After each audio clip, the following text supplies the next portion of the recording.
Hey guys, what's going on? It is Chris here once again, looking ahead to today's slate for January 16th. Hope you guys are all doing a pretty good out there today. Wasn't too bad for us. Yesterday scored a 334.5, so not too bad. Yeah, a lot of these guys did pretty good. We had Drummond out there, Osman, Brown, Smart. Drummond absolutely went off. He had 70 plus, so awesome one from him. So overall, really good. Once again, like I said, we are definitely heating up, so we'd love to have you guys come join us. I don't think, I'm not sure if I did a video yesterday. Anyway, we still did pretty good on our 150 lineups as well. On the 14th, sorry, it's the 16th. It's confusing me a little bit. All right, on the 14th, we did pretty good on our 150 lineups. So, yeah, overall, both of them aren't doing it too bad. The main and obviously our 150. So, if you guys are interested, definitely let us know. All you need to do is hit us up on our Twitter. That will be down there in the comment section below. Like I said, message us there and we'll get you all set up. Definitely would love to have you guys come join us for sure. Like I said, we are heating up for sure, so definitely do not miss out.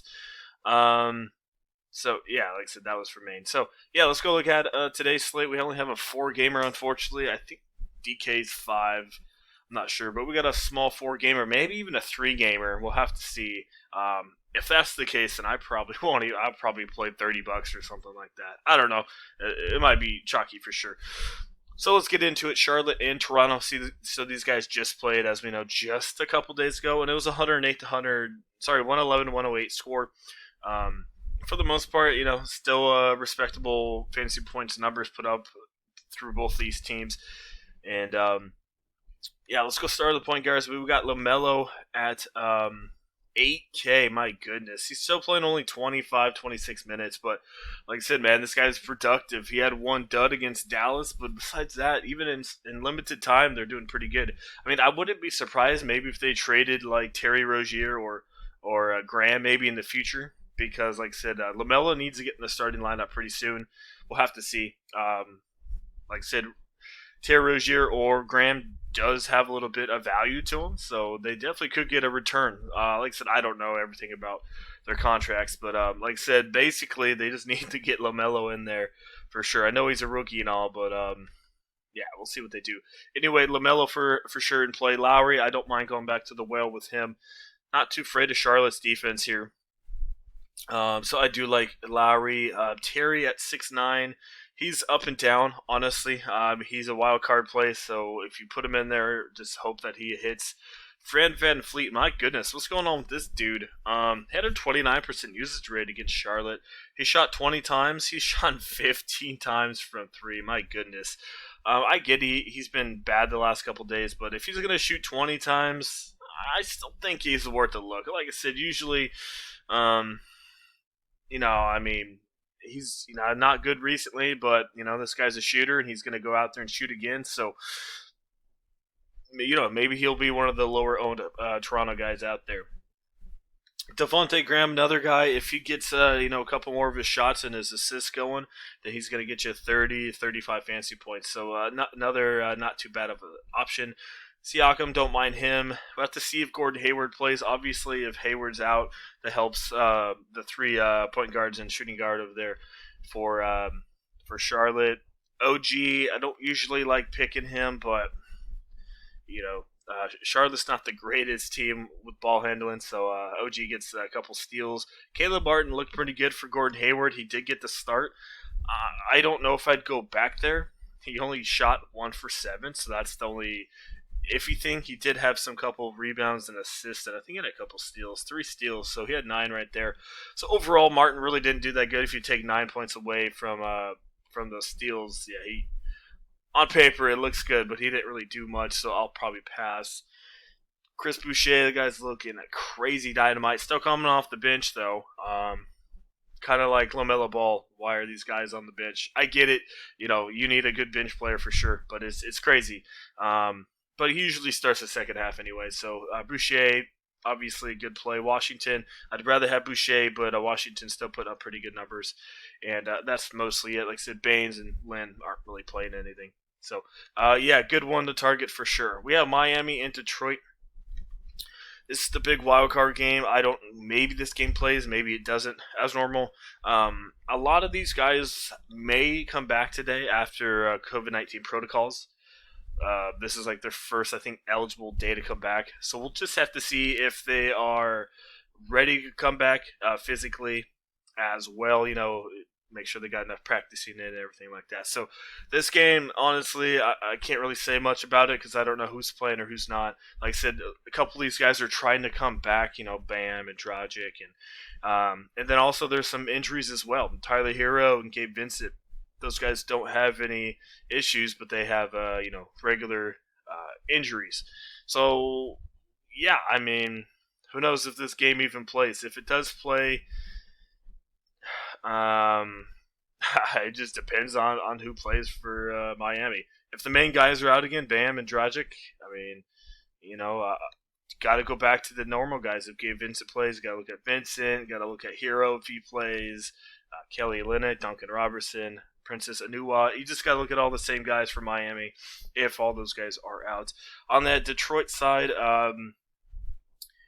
I mean, if all the main guys are out for Miami, this game could be closer. Even with all the bench guys, Miami is still a better team. But, I mean, I wouldn't mind, looking at a couple of these Detroit guys could be a little bit closer game.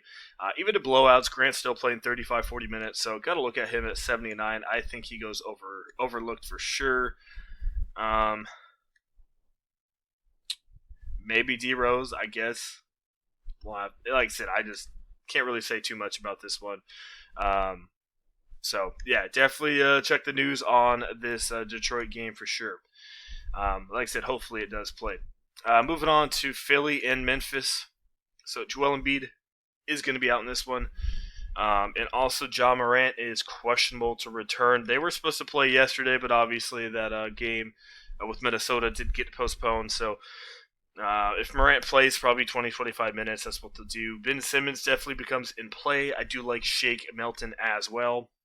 Definitely takes over, especially with Joel Embiid kind of being hurt. I know it's a different position, but Milton, as you see here, has a pretty good usage rate.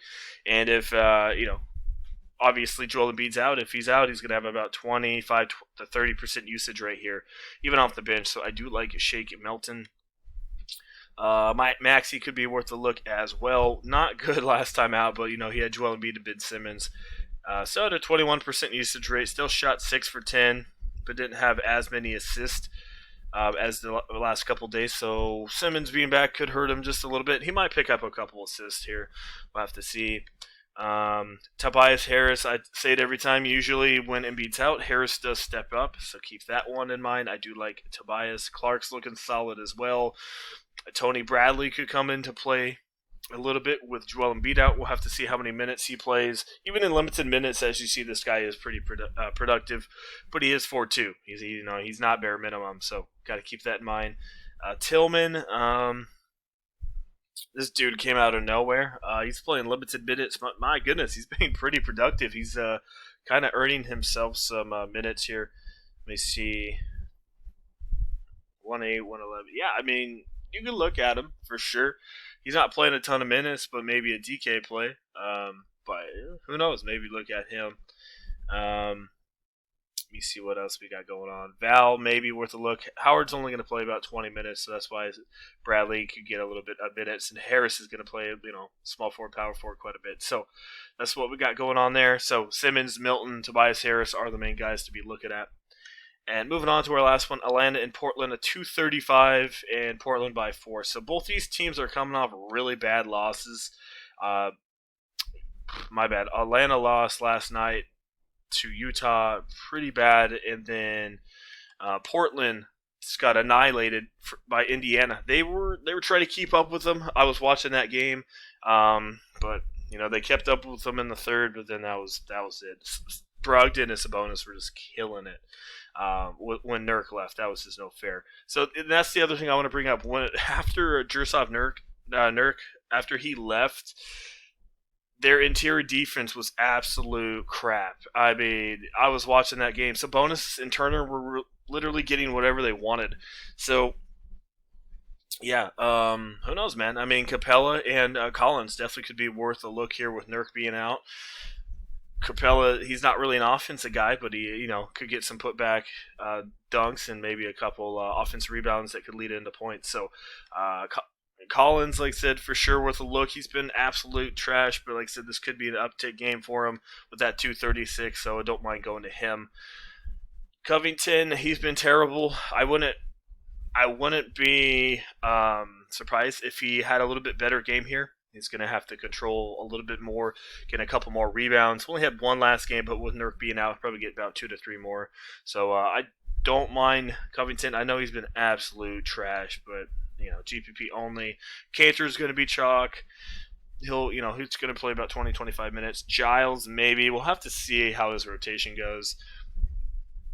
I think Carmelo could step up a little bit here at 4,200. Pretty cheap, and as we know, Carmelo is a shooter.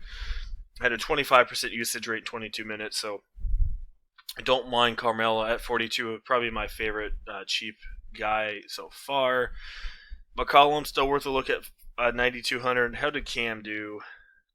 I mean, if Cam starts, I'll put him in there. $4,500. He's definitely streaky for sure, but at that cheap, I don't mind going there. Then we got Lillard and Young. Both these guys absolutely sucked the last time they played. I had Lillard, and that was awesome. He was just so bad, man. But it happens. It happens for sure. So, like I said, he's going to be chalky tonight. A lot of people are going to have him for good reason. And then we got Trey Young, another guy that both these big superstars have been just absolute trash. Especially Young. I don't know what's going on with this dude. Still has a high usage rate, still shooting shots, but he can't hit anything. I'd probably take Lillard over Trey in this instance. I mean, this guy hasn't really been good all year, but I mean, it's a toss-up for sure. I wouldn't mind having a couple of each of those guys. So that's what we got going on. Let's see if we can make anything for you. So like I said, Lillard and Young, they're going to be popular. I wouldn't be surprised if LaMelo got really close to him in points. So if you want to take a discount with LaMelo, I don't mind it. So I'm going to put in Lowry for now. Just at 7,400, I like him for about 35 to 40. I would definitely pair these two together. I don't think you might be able to get like a Lillard ball combo or like Lillard Lowry. But I mean, I don't know if you really need Lillard or Young. You might. I mean, it is a massive total, so might have to put him in there just to have him. I think Ben Simmons is playing, right? He is probably okay. Yeah. Even Ben Simmons is worth a look as well. He'll probably be one of the least popular out of the point guards, but for sure, got to get LaMelo in there somehow. Shooting guards. Let me see here. Like I said, watch that Miami news. If we get Miami news and all the normal guys are out, then it's going to be one heck of a chalky day. Just keep that in mind. Vincent here, all those guys are going to be very popular. So I'm not going to talk about them because I don't know what's going on with those guys. At 4,500, Cam Reddish for sure. Like I said, last I'll mention it. Obviously, if the Miami guys, all those guys are out, then I'm probably not going to play Reddish. You got to put in Vincent and Prince and all that. So just keep that in mind. Siakam at 8,900. I don't think he's a must-have here, but definitely worth a look. I do like Tobias, though, as I mentioned. Usually without Joel Embiid, he usually starts kicking butt. And then down here, you got Carmelo, Prince. You have maybe OG, maybe Hunter, but I don't think you need to go up there. But you can go to Prince and Carmelo is kind of where I'm looking at there. Solomon Hill is playing more minutes, but he's not really doing anything with it. Power forwards, Boucher at 81 is looking pretty dang good. I think Collins honestly could have a bounce back here. If you don't want to take a shot with him because you're iffy, you could probably just ride the wave with PJ Washington. He's like I said, looking pretty good recently. And then it's pretty obvious. Enes Kanter is going to be 600% owned, so that's kind of what we're looking at. Still get $6,800. Like I said, you can go get a LaMelo Ball for sure, and see what you guys can get. Maybe go put in Carmelo and maybe get a better shooting guard or something like that. So that's kind of what we're looking at as normal. If you guys like the video, leave a like. I appreciate that quite a bit. And also hit that sub button as well. We will be doing NBA Fanduel lineup advice videos almost every single day. So definitely hit that sub button. I definitely do appreciate it. So, and also if you guys want to get in on premium Fanduel lineup advice picks and stuff like that, all you need to do is hit us up on our Twitter. We, like I said, we're doing pretty good over there as well. Once again, a solid night for us. It's hard to see these screenshots. I apologize, but it was a good one for sure. And like I said, the other night, our 150 lineups as well did very solid. So all you need to do, like I said, hit us up on our Twitter down there, and we'll get you all set up. Like I said, we'd love to have you for sure. So, all right, guys, that is it. Hopefully, you guys enjoy your day, and we'll see you guys here tomorrow.